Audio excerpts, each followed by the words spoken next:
Good morning, good afternoon, good evening, wherever you are in the world. I am Jen Sugarmeyer, your host of Mindset in the Morning, and we are live 5 days a week talking all things mindset. We are normalizing mindset. Sometimes people think it's a little woo woo. Oh, we talk about mindset. That means, we're talking about these philosophical things. And the truth is, mindset comes in every single decision, every single step, every single part of your day. So we normalize it, we talk about it. And so you're able to recognize it as you go out into the world. Because when you know better, then you can do better. I was actually in this meeting, was it yesterday, 2 days ago?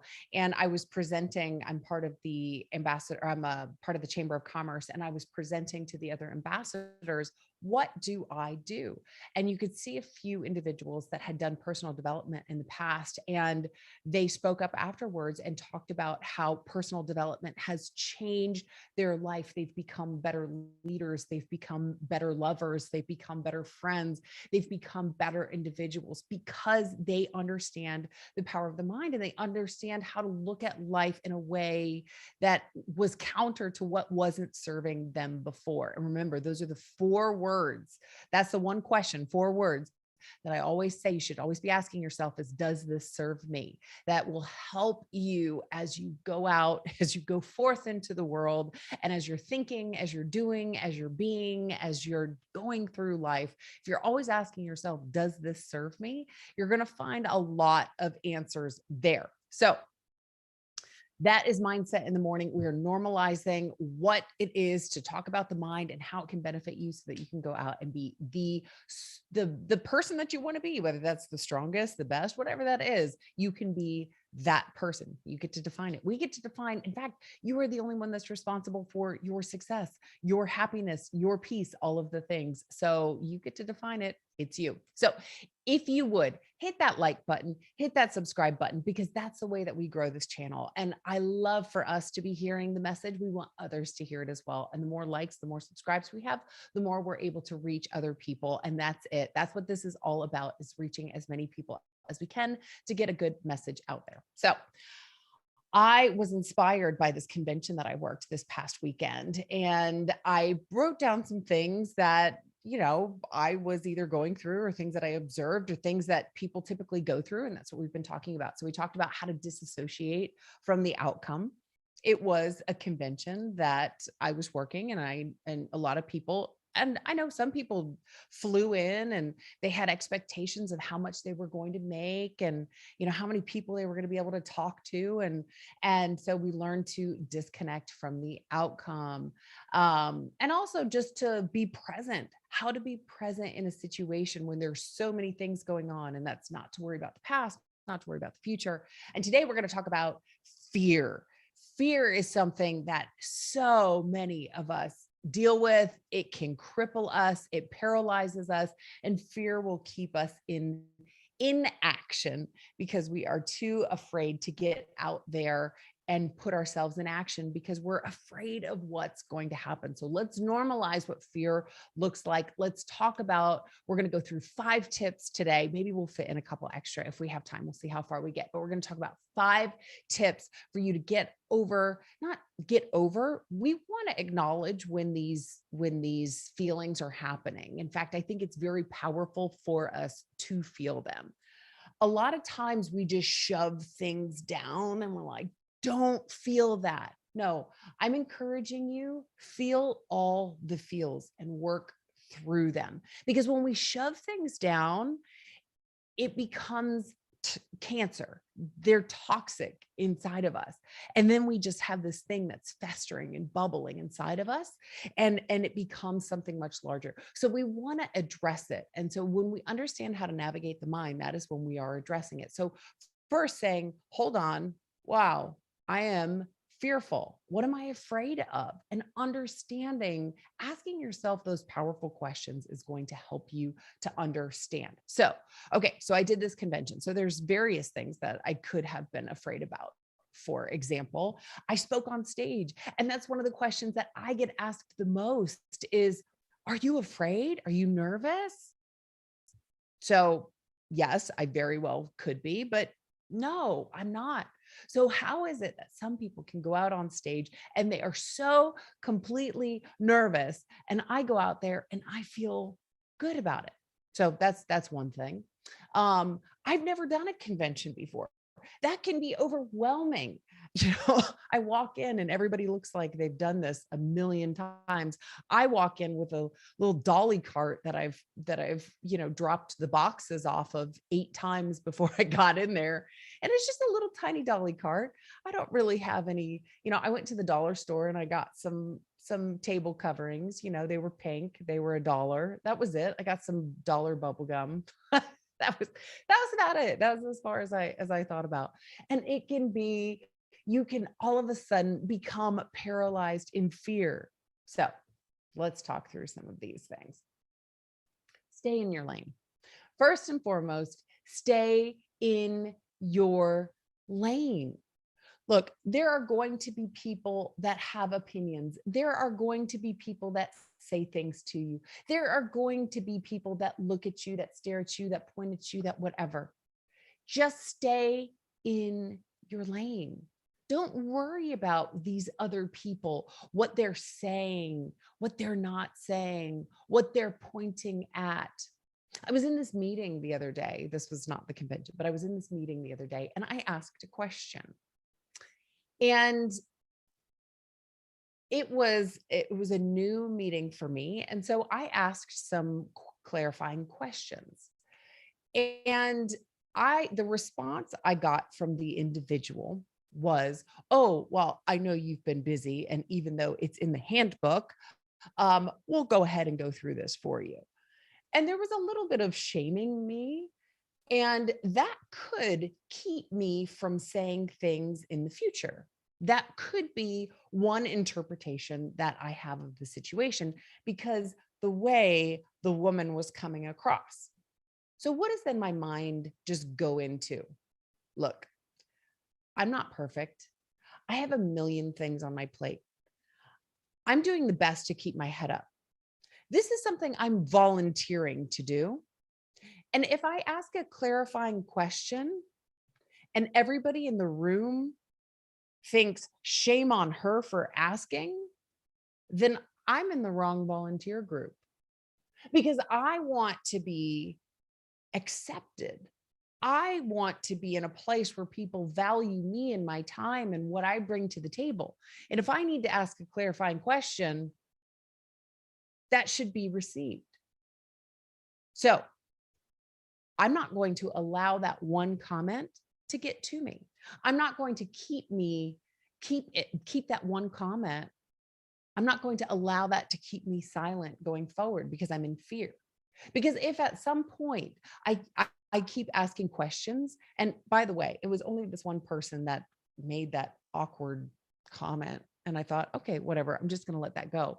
Everybody else jumped in and said, "Oh, yeah, this is the thing. This is the thing." And I said, "Okay, great, helpful." But if you speak out, if you do the thing and it is not received, then okay, then maybe that's not the right place for you. Don't worry about what people are going to say. Don't worry about what they're going to do.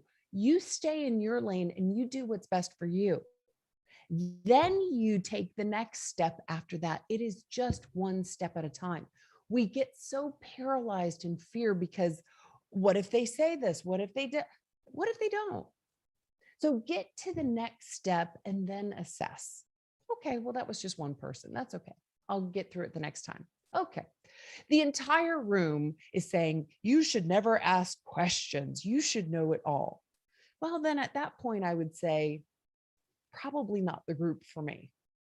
At some point, I would make that assessment. But you've got to allow yourself to get to that point. So stay in your lane. Do what you know is best, what you think is best. You are always growing. You are not going to have all of the answers and be 100% perfect. I don't even know if this thing called perfect exists. So just stay in your lane, what you're doing. You're on your own journey. So take it one step at a time. And then when you make a move, then assess that move. Make another move, take that move. but stay in your lane. Don't allow what might happen or what might not happen to keep you from doing what it is that you're set out to do. So that's one. So stay in your lane.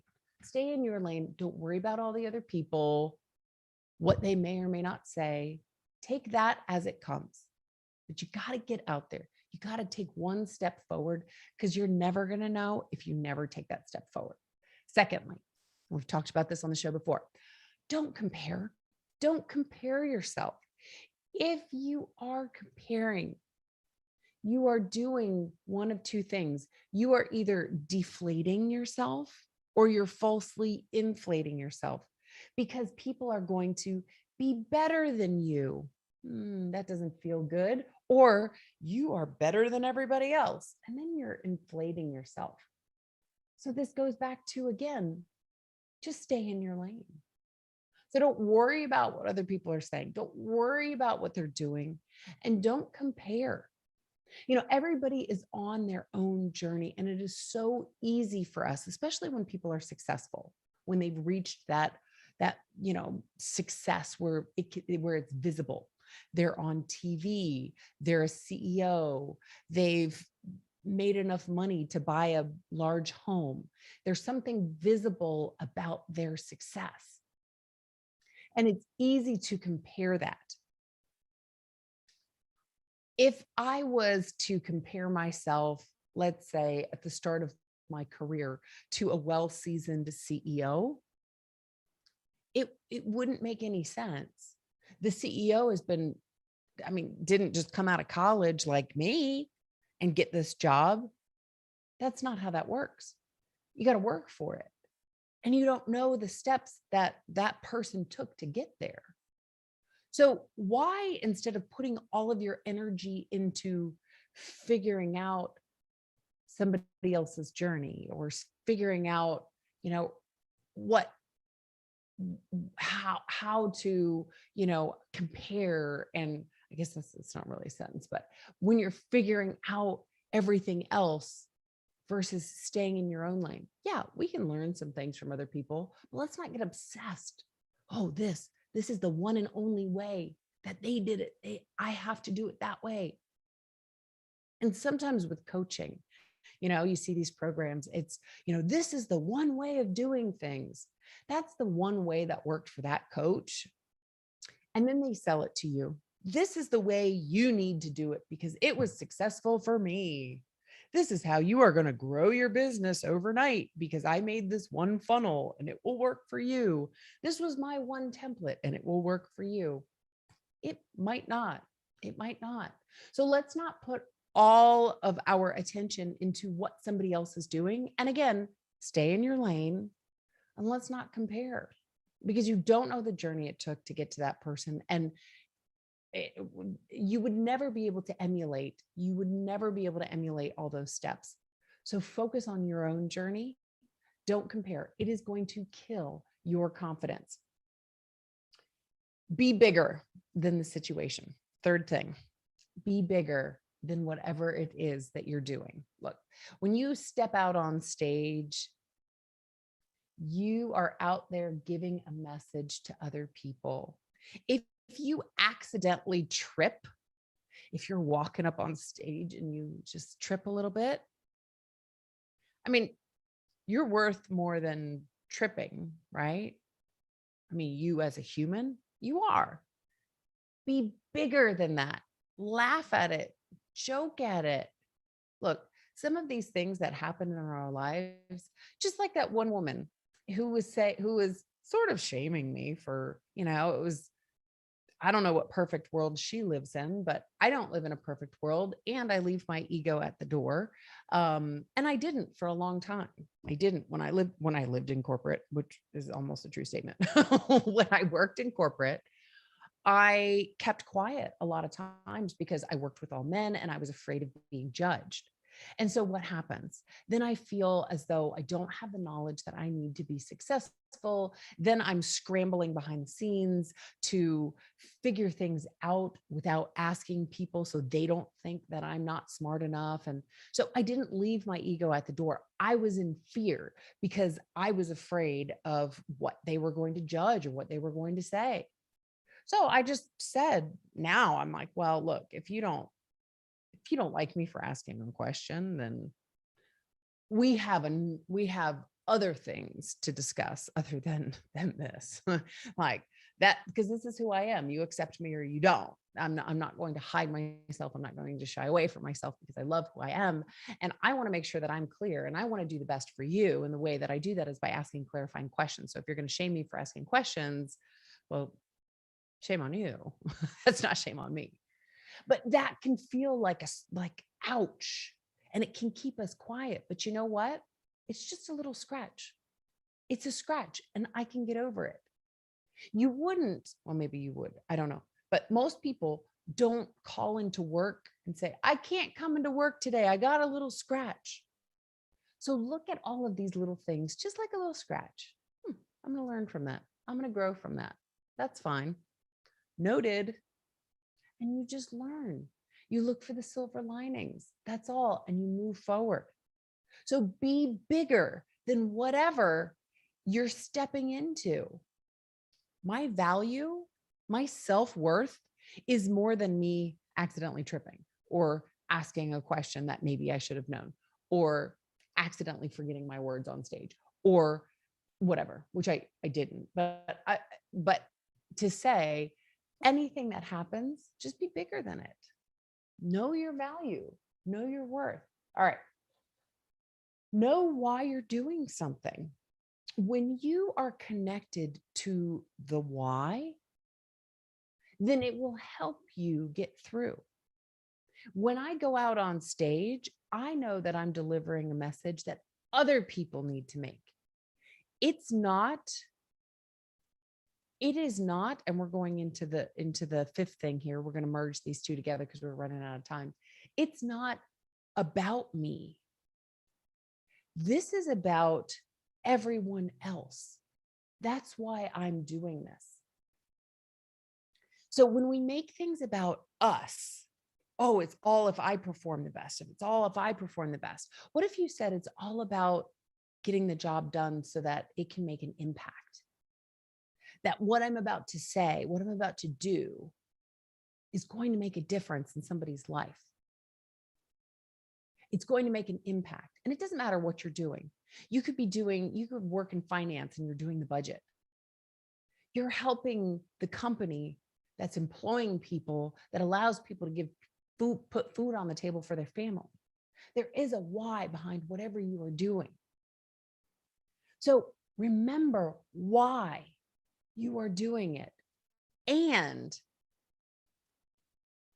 make it about them, not about you.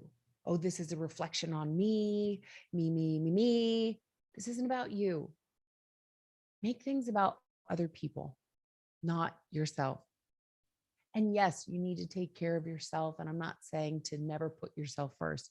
You can still put yourself first and be selfless, be a servant leader. You can do both. So with that, it is getting over fear. And we can do that just one thought at a time. Don't get too far ahead of yourself.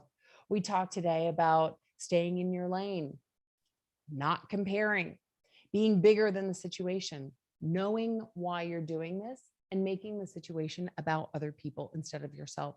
So what is keeping you in fear? What is something that you want to do? When is it that you want to raise your hand and you say, you know what, I'm just afraid that they're going to judge me? What can you do in your mind in those steps or other steps? There are others as well. Those are just 5 that will help you to get over that fear. Because fear is not where we want to be. We know that when we are suffering, we are not in our most powerful state. We want that peace. We want that clarity. Be bigger than everything that is happening. Don't make the outcome about you. Remember, we talked this week about disconnecting from the outcome. Disconnect from that outcome. This is about you, your personal growth, your life, your enjoyment, your fulfillment. This is about you. And yes, you can be about you and be that servant leader. Why am I doing this? Because I want to make an impact, because I want to make a difference, because I want to. That is my purpose. Let that fuel you through the fear, and you'll get there. So as you go out today, think about where that comes into play, where you go, I don't know about this. Catch those feelings and talk through them. Walk yourself through them. Just because you think of, we have this discussion for 20 minutes doesn't mean that now you have no fear. It's always going to come up. It's catching it, it's seeing it, it's acknowledging it, and it's talking and walking yourself through it. It's one step at a time. And you'll see that everything is okay. That not everything falls apart when you ask that question, when you trip on stage, when you forget your words, when you don't make as much as you thought you were going to, whatever the outcome is that you were afraid of, you'll see that the world doesn't fall apart. So take that and just one step at a time. Today is Thursday, which means tomorrow's Friday. So tomorrow is our last day before we have self-care weekend. And so I will see you back here, same time, same place tomorrow. Hit that like button, hit that subscribe button, go out and be powerful. Face fear in the face, face fear in the face.